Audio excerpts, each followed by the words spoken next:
In this video, a competition is coming. The question is, for Tesla or all over themselves? Ford, the number 2 electric vehicle manufacturer in the United States by vehicles sold, I'm not kidding, admittedly a very distant second place, have courageously and necessarily begun reporting the earnings and or lack thereof for their electric vehicle business, in my opinion, paving the way for an obvious spin-out.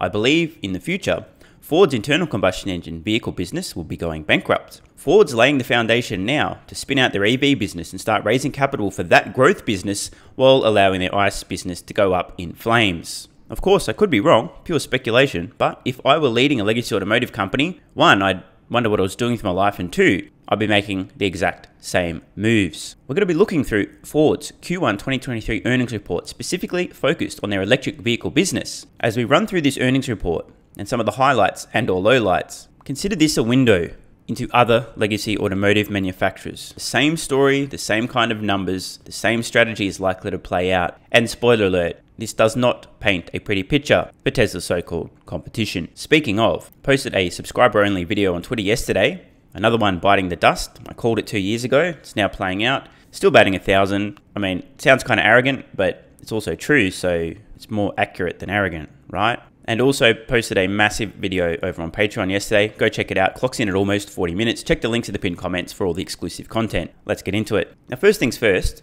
I don't want to be too mean here, but Ford's designers are stuck in about 2010, 2015 at the latest. This is coming from an ex-designer. B, C, and D grade players everywhere. I mean, look at this. Seriously. This is a 2023 document. All the designers who are watching right now know exactly what I'm talking about. This shit is like 15 plus years old. This is about as embarrassing and poorly designed as Tesla's early content back in the 2010s when they were a tiny company with no money and in a different era. This is really just shameful. Again, I don't want to get too far in the weeds here, but dear designers, please let me know your thoughts in the comments below. Does this look like something that's involved in a time warp about 15 years ago? So we're specifically going to be focusing on the Ford Model E business. For those who don't know, Ford Blue is code for internal combustion engine vehicles. Model E is their electric vehicle business and Ford Pro is their commercial business. Q1 financial results. Ford's Model E business. EBIT of minus $700 million. But holy shit, I just cannot believe this. The EBIT margin on Ford's electric vehicle business in Q1 was negative 102.1%. Now let me explain. For those of you thinking, wait, how can it be worse than 100% loss? What? In real simple terms, in Q1 2023, it cost Ford more than twice the amount to produce their electric vehicles than they were able to sell them for. Please let that sink in. While dingbats left, right, and center are freaking out because Tesla are flexing their insane pricing power and driving costs down, dynamically adjusting pricing to sell through volume, and still making insane amounts of money on every vehicle sold, investors are panicking because margins around the 19% positive mark. Ford are literally losing more than the entire purchase price of a car per vehicle sold. Please think about that. Let's just say, hypothetically, Ford was selling their average electric vehicle for $50,000. Just hypothetically. That would mean that Ford's loss on that vehicle was more than $50,000. Do you understand? This is not good. Now, in Ford's defense, they're still ramping up production. What's that word about production? Something. Production is... What's the word? Fill in the blank. I can't remember. I always forget. Something about production being extremely easy and therefore the competition's coming for Tesla, not all over themselves. Seriously though, put a pin in it.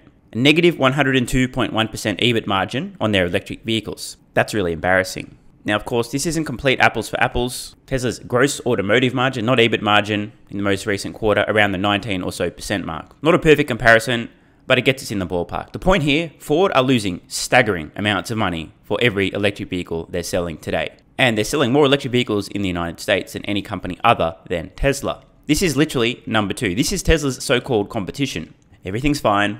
And again, sorry to the Ford designers, but what the fuck, dude? This is some serious 2012 shit, right? Not even.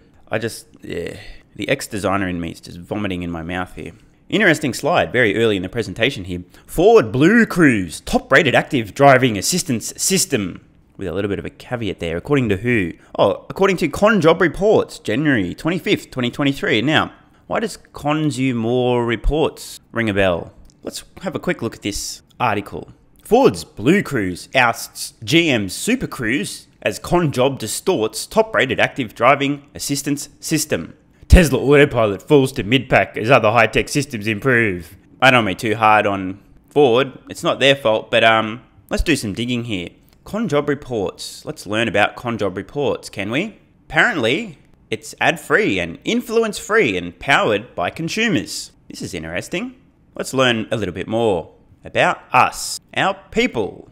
Let's have a look at their people. Oh my God, fuck off with your fucking virtue signaling. Who cares? Who are the people? You know, I'm just going to say it right now, dude. No offense. These are some fucking facts. If your company is a company of more than about 3 people and you've got a 50-50 split, men and women, in your VPs and your directors and your managers, there's a problem. Men and women are different. This is out of whack. I don't want to get too sidetracked here, but those of us who understand the overall trait differences between men and women might be thinking, typically men are a little bit more work and or career focused and are willing to work insane hours to build their career to the detriment of their relationships, their health, and just about everything else in their life. Not all men, but some. We're talking about the outliers here. Any examples of this? Geez. What percent of the world's billionaires are male? And then remove the ones that are female and billionaires through divorce. What percent of the world's CEOs are male? Oh, because it's because of the patriarchy. Women are oppressed. No, it's because men and women are different. So this suggests to me that Con Job Distorts cares a lot about signaling virtue rather than hiring people that are most suited to the role. Don't get me wrong, women can be great managers and directors and VPs and CEOs. Just statistically speaking, men and women are different. They tend to make different choices. Women tend to be a little bit more sane and a little bit less crazy, unwilling to work insane hours and build their career to the exclusion of everything else in their life, including their health and relationships. So this is a really big red flag, but we are getting sidetracked. Now, before any of the lonely beta men currently suffering from estrogen poisoning try to get laid by explaining in the comments why I'm a raging misogynist and therefore I hate women because I'm pointing out the differences between men and women and why it's a little bit strange that Con Job Distorts would have statistically anomalous representation of men and women in certain roles within their business, I just want to ask a question. What's the ratio of male to female YouTubers discussing Tesla? You didn't see that coming, did you? I rest my fucking case. What I really wanted to find were the people, our partners. Okay, so the big one that we want to focus on, of course, is the philanthropic partners, as in the people that provide the money to Con Job Distorts in exchange for absolutely no influence whatsoever because they're completely influence free. And if you think that their philanthropic partners who are literally funding this organization may somehow have any influence over the things that Con Job Distorts tells consumers, you're definitely wrong and a right-wing raging conspiracy theorist, Orange Man bad supporter. Let's just read this paragraph anyway. Our donors and philanthropic partners play a critical role in creating a fairer, safer and healthier marketplace, and we are immensely grateful to the many organizations and more than 550,000 people who support our work. Con Job's diverse community of philanthropists, foundations and non-profit partners include the Ford Foundation. But of course, Con Job reports are influence-free. They put it on their website, it must be true. Powered by consumers, except apparently their philanthropic partners play a critical role in powering Con Job, not consumers. That's curious, isn't it? I'm sure it's nothing. It's not like the Ford Foundation, being their first listed philanthropic partner, would have any influence over the things they say about Ford, right? Now, for some reason, Alfred P. Sloan Foundation, that just rings a bell. Let's have a click. Let's just see what happens here. I got a feeling. So, who is this Alfred P. Sloan Jr.? Mr. Sloan was elected president of General Motors in 1923. Well, hold up a minute. We're going to go back a few clicks here. Now, of course, I just want to read this again. Very trustworthy and legitimate statement, because if you say it's true, it must be true. Con Job Distorts operates free of influence from outside organizations or companies. Just in case you missed it, they're influence-free. Influence-free, powered by consumers, yet dependent on their philanthropic partners to continue operating. But that's not what I want to focus on. And boy, oh boy, I know this is quite a sidetrack, but it's very important. For some reason, after looking at those philanthropic partners and discovering, number one was the Ford Foundation, and number two ties to GM, I just want to read this headline again. Ford's Blue Cruise ousts GM Super Cruise as Con Job Distorts top-rated active driving assistance system. So, isn't that interesting? What a coincidence. This influence-free organization just so happened to previously have GM Super Cruise as their number one autopilot-esque feature, and it's now been dethroned to number two by Ford's Blue Cruise, and Tesla's autopilot is the middle of the pack. Of course, as they tell us, Con Job Distorts I mean, Consumer Reports is influence free because they said it on their website. It must be true. Back to the earnings report. So, picking up where we left off in the earnings report, Ford Blue Cruise, top-rated active driving assistance system, according to Conjob Distorts, who are influence-free, despite their number one philanthropic partner being listed on the website, the Ford Foundation, despite their critical dependence on funding from their number one listed philanthropic partner, none other than the Ford Foundation themselves. But don't worry, they're influence-free because they told us, and it's the top of their website, so it must be very important and very true. God, dude, the designer in me is just vomiting in my mouth here, dude. Fucking hell, man. Just imagine how bad their engineering is. They can't even get good designers. So, the Ford Model E, their electric vehicle business. $700 million Q1 EBIT. Oh, wait. Negative $700 million Q1 EBIT. Don't worry. Nothing to see here. Everything will be fine. Now, I want to read a couple of the quotes here. As I said, I think Ford are laying the foundation to spin off their EV business, raise capital for that. They're pumping it up. They're hyping it up as a higher growth startup. They're pointing out that the investment is driving a loss, but don't worry, keep investing. It'll make a lot of money. It's growing fast. Ford announced a $3.5 billion investment in a Ford-owned LFP battery pack in Michigan. Great move, by the way. Plant adds around 35 gigawatt hours of battery capacity and creates 2,500 new American jobs. Ford targeting, and remember, just because you have a goal doesn't mean you're actually going to get there, 8% EBIT margin by the end of 2026, and some interesting notes on their capacity. By fall this year, Ford aiming for 210,000 units of capacity for Mark E. Not sure why that's in parentheses, by the way. It's kind of weird. Is this like a low-key code that they're planning on losing money on Mark E's forever? I don't understand. Is that can someone explain why they would do that? I actually don't know. And the Lightning, 150,000 capacity this fall, for a total of 360,000 units of electric vehicle capacity this fall. I wonder how many units of capacity Tesla's going to have from their newly built and currently ramping Austin factory by this fall. Ford also noting the Blue Oval City is where they'll build their next generation electric truck beginning in 2025. Well, hang on a minute. Has anyone told Ford that the Cybertruck launches next quarter in 2023? I'm not sure if they got the memo, but I'd hurry the up, Ford, if I were you. Apparently, this plant will be capable of producing 500,000 electric trucks per year. Remember, though, first production begins in 2025, so maybe they'll get there around 27 or so, give or take. I'll tell you what, man. Make hay while the sun shines, Ford, because once the Cybertrucks start hitting roads and work sites, look out. God, dude, still vomiting in my mouth, this shit, bro. I swear, this is like 15, 20-year-old design. Now, the financials. Not going to look at all these in great detail. It's going to be a very long video as is, but I just wanted to emphasize something. Bottom line here, cash net of debt. In other words, how much cash does Ford have minus how much debt does Ford have? Very simple. Notice a trend. In Q4 2021, $16.1 billion. In Q1 2023, $9 billion. But don't worry, everything's going to be fine. It's not like transition to EVs. It's going to require tens upon tens of billions of dollars. At the same time, ICE vehicle sales are first collapsing, then profits are collapsing, then profits go negative. Yeah, nothing to see here. Everything's going to be fine. Don't press F in the chat for Ford. They're not going to die. And again, unbelievable here. Ford Model E, $700 million loss in the quarter. Not looking pretty. Of course, they're still ramping up production. Every company's going to go through these same growing pains. The question is, can they survive with these catastrophic temporary losses? At the same time, ICE vehicle sales start to collapse, and along with them, ICE vehicle profits. Not looking pretty. I also wanted to focus on this slide. EBIT down $300 million, driven by higher costs, mainly higher engineering and spending related expense. There's also commodities and other inflationary pressures. Another factor, lower volume due to scheduled downtime to increase Mark E capacity to 35 jobs per hour, assuming they mean vehicles per hour. Plus disciplined investment in future generation products. First chart here, wholesale units in hundreds of thousands. Keeping in mind there is seasonality, and in addition to that, Ford did have a scheduled shutdown, so this isn't painting a picture as if in Q4 they delivered 30,000 vehicles and then 12,000 in Q1 and it's the end of the world. This happens to just about every automotive manufacturer. Nothing to be concerned about. However, a year earlier, 18,000 units in Q1, only 12 this time around. Of course, there were the scheduled shutdowns, but I tell you what, it's not really a trend you want to see. If you're being forced to shut down production to the point where you're producing and selling less vehicles in that quarter than you did a year ago, gosh, might not end well. Similar story for revenue here. EBIT, however, telling the real story. Look at the trend here. More vehicles sold, more money lost. EBIT margin, I still can't get over this. For the record, Ford were losing about 40%, negative 40% margins in Q1 22 and Q2, 3 and 4.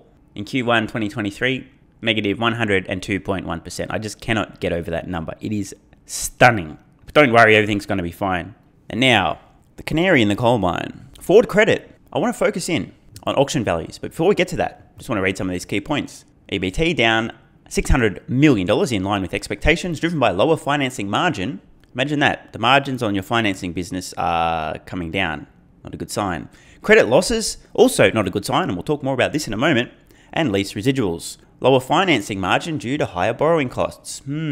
Credit losses remain below historical average, but are normalizing. In other words, credit losses are increasing toward the historical long-term average. I wonder if they'll continue and then exceed the historical average. Only time will tell. Auction values, oh yeah, this is hilarious. Auction values remain strong, but expect industry decline as supply of new vehicles improves. This is really what I want to focus on here. I'm no expert, but my understanding here is that auction values here is basically the price of the vehicles that Ford have financed. How much they could sell them for at auction, if necessary.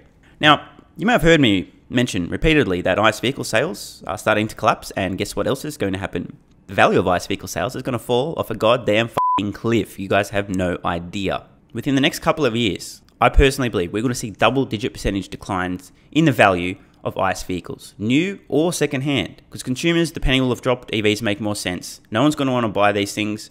No one's going to be buying these things. The value of these things is going to collapse. You guys may not understand exactly how debt and financing works, but let me give you an analogy. Imagine you buy a home for $1 million, and let's say you take out an 80% loan. So you've borrowed $800,000. You put a 20% deposit down. So you give $200,000, the bank stumps up the other $800,000, and now you have a $1 million home with $800,000 of debt. Hypothetically speaking, if the value of that $1 million home halved to just $500,000 for whatever reason, you would still owe $800,000 to the bank. But your asset attached to that $800,000 of debt is only worth $500,000. If for any reason you're unable to continue to make repayments on your mortgage, or you just decide not to, and the bank is forced to sell your home at auction, so to speak, and they can only get $500,000 for it, but they've lent you $800,000, they're in the drink for $300,000. If many other people were in a similar situation around a similar time, you know what happens to the bank? They're fucked. Guess what? Ford Credit is a bank. So obviously everything's going to be fine, nothing to see here, and don't pay attention to the financing arms of legacy automotive manufacturers, because it's not like the debt is secured to assets and the value of those assets is about to collapse and consumers will start defaulting and not paying, some because they can't due to interest rates and some because they're like, well, fuck, bro. So like I said, everything's going to be totally fine. Please don't worry at all. Now, we've got calendar year 2023 guidance. In 2022, Ford's electric vehicle EBIT, a loss of $2.1 billion. In 2023, they're expecting a loss of $3 billion. In other words, of mounting losses. Of course, this is to be expected as they scale up. Every other legacy auto company and EV startup will show a similar pattern. You must bleed a lot before you get to profitability. And ideally, you don't want the blood loss to be fatal on the way there, but unfortunately for many of these companies, it will. I know this is really small. I have to deal with it. I'm just going to read some of the highlighted bits. We're looking at a cautionary note on forward-looking statements. These are essentially risks.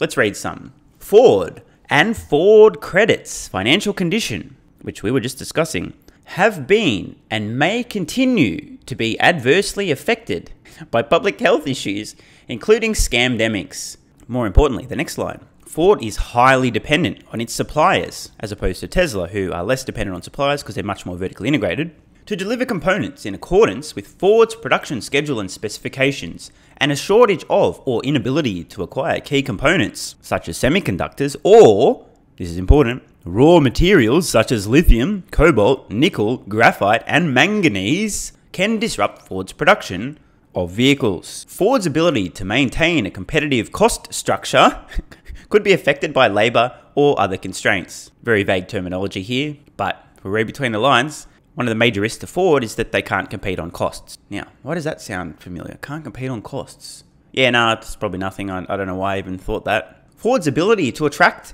and retain talented... What the f*** is this? Can everyone just f*** off with this diverse shit? It's got nothing to do with anything. Talented is what you care about. Ford's ability to attract and retain talented and highly skilled employees is critical to its success and competitiveness. Now, you guys might recall recently, Tesla's impact report, once again, surveying engineering students, graduating, where do you want to work? Number 1, SpaceX. Number 2, Tesla. I think Ford was like on the top 20 somewhere, but nowhere near the top 2. How's that looking for Ford and their ability to attract and retain talented, highly skilled employees? Not good.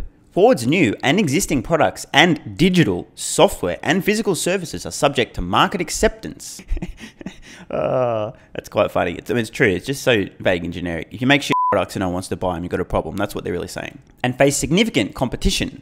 Oh, this is true. Notice how they pointed this out. They face significant competition from existing and new entrants in the automotive and digital and software services industries. And its reputation may be harmed if it is unable to achieve the initiatives it has announced. Indeed. Ford's results are dependent on sales of larger, more profitable vehicles, particularly in the United States. So think about this for a moment. It's right, by the way. The majority of Ford's profits basically come from their pickup trucks, their internal combustion engine pickup trucks. Guess what? Those are ICE vehicles. Their sales are in free fall. People aren't noticing this, but the collapse is accelerating.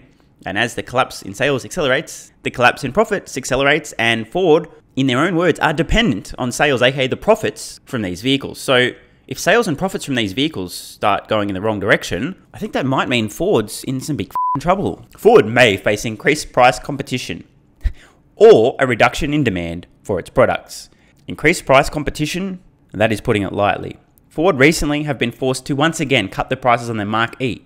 Literally, I think it was a few $1,000s overnight, trying to compete with Tesla. Yeah, you know the same Mark E where they lost 102.1%? Yeah, that thing. They literally just cut the price on it again. Why? Because Tesla's forced their hands. Why? It's called increased price competition. Ford and Ford Credit's access to debt, securitization, or derivative markets around the world at competitive rates or insufficient amounts could be affected by credit rating downgrades. Spoiler alert, will be catastrophically affected by credit downgrades when the credit rating agencies pull their heads out of their fucking asses and realize what's going on. Ford Credit could experience higher than expected credit losses. Remember I was talking before about the loans not being repaid, and yeah, that's what they're talking about here. Lower than anticipated residual values. Ding, ding, ding, ding, ding. We got a winner here. As I said, collapsing values of these vehicles secured against the debt. I'm telling you, it's happening. People aren't seeing it, but this will play out. I will clip it and it will be delicious. Ford knows, okay? They're noting this as a risk, and this is a risk that will play out. Again, Ford Credit could experience higher than expected credit losses. It will. Lower than anticipated residual values. It will. Or higher than expected return volumes for leased vehicles. It will. I mean, allegedly, in my opinion. Do your own research. And finally, Ford may need to substantially modify its product plans and facilities. They will. And that costs many tens of billions of dollars. Just saying. Once again, a snapshot of Ford's different business lines, including Ford Model E, their electric vehicle business, bleeding money. Q1 2022, they sold 18,000 vehicles. Q2 2022, 24,000. Q3, 25,000. Q4, 30,000. So some decent growth here so far. As their unit volumes grow, so too are their losses. Yikes. Again, their electric vehicle business lost $2.133 billion in 2022. Likely to be $3 billion according to their own forecast this year. And one bonus slide I thought was really worth sharing. So important. Wholesale units and revenue. Wholesale unit volumes include all Ford and Lincoln badged units, whether produced by Ford or an unconsolidated affiliate, that are sold to dealerships or others. So this is important to understand. You might notice that Tesla dynamically adjusts their pricing very regularly. I mean, literally, prices have just gone up across the board on a bunch of their vehicles globally. You know, what happened to the no demand story? Oh yeah, don't talk about that, hey. Tesla is, as far as I'm aware, the only automotive manufacturer who sells direct to consumers and therefore doesn't have car dealerships and therefore only count a vehicle as delivered and or sold. They call them delivered when they're actually delivered to an end customer, as opposed to companies like Ford and others with dealerships who actually count these vehicles as sold and or wholesale, whatever you want to call it. This is their equivalent of delivered when it gets to the dealer, not to the customer. You know what happens? There's a big lag between dealers realizing they can't sell these vehicles for the prices they're trying to charge, and then getting back to home base, hey Ford, you know all those vehicles you gave us? Yeah, guess what? We can't sell them. What do we do? Next minute, after a very long delay, they may make adjusting to prices. You understand? Tesla is a leading indicator of what's necessary to sell vehicles across the board in the automotive market. Legacy automotive companies have a huge lag factor because they're not actually selling vehicles direct to customers. In many cases, they're selling them to car dealerships. This isn't apples to apples, but it's important to understand. Tesla has the most up-to-date data and can adjust pricing dynamically. Meanwhile, companies like Ford and others have to wait until their dealers go, oh, guess what guys, we can't sell those cars for the money that we're supposed to. What do we do? Just flagging that as well. In conclusion, don't worry, everything's going to be fine and the competition is absolutely coming for Tesla, not embarrassingly fast and all over themselves. P.S. Consumer Reports is definitely influence-free.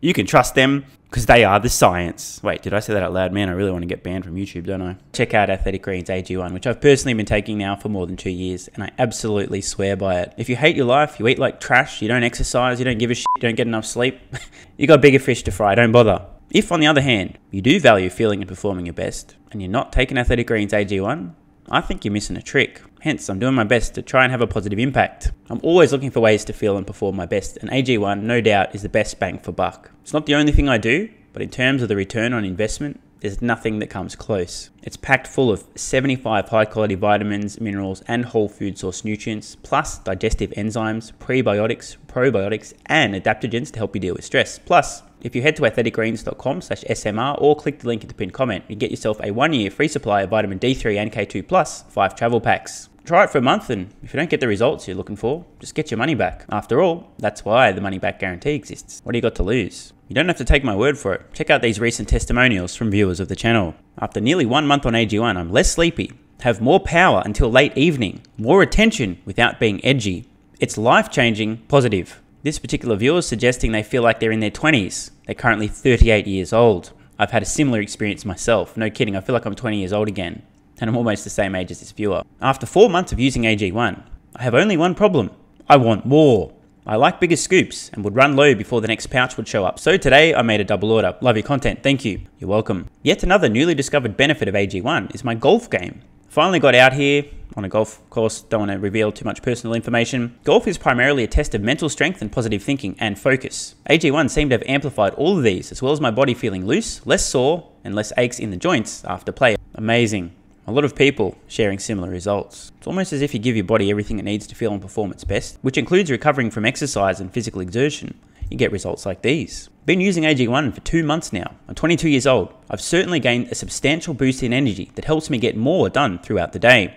Before AG1, I used to work 4 hours in the morning and 2 hours in the afternoon before noticing a substantial drop in performance. Now I'm able to squeeze out 8 to 10 hours a day of high performance work. So in short, AG1 made me 40% better. Decided to buy AG1 a few months back. I have more instances where I just feel generally happy, positive, for no reason. Many other viewers have similar experiences, by the way. Again, if you're giving your body what it needs for optimal performance, it can have a very positive effect on your mood. I don't have anxiety or depression, but I usually get these random spurts of joy on particularly good days, or when things in life just feel right. I was surprised AG1 has made this happen more often. I also had an instance where an AG1 pouch was punctured during shipment. Contacted support chat, and within 5 minutes they said they would send a replacement. No questions, no hassles. The replacement arrived within 4 days. After 3.5 weeks or so on AG1, it accomplished what I hoped it would by getting rid of a very nasty head and sinus cold, and yes, seemed to give me more energy and a little brighter outlook on life. And finally, AG1 Day 60 update. It makes me feel slightly better 100% of the time. Well said. So what are you waiting for? Head to athleticgreens.com/SMR or click the link in the pinned comment. Start your daily health habit now. Try it for a month, see how you feel. What's the worst that could happen? You only feel slightly better 100% of the time. And now I feel, excuse me, time to use some of that extra energy that I'm personally experiencing from AG1 to create some more exclusive content for both my Twitter subscribers and my Patreon supporters. If you're not on both, you're really missing out. So, see you over on Twitter and or Patreon. Love ya.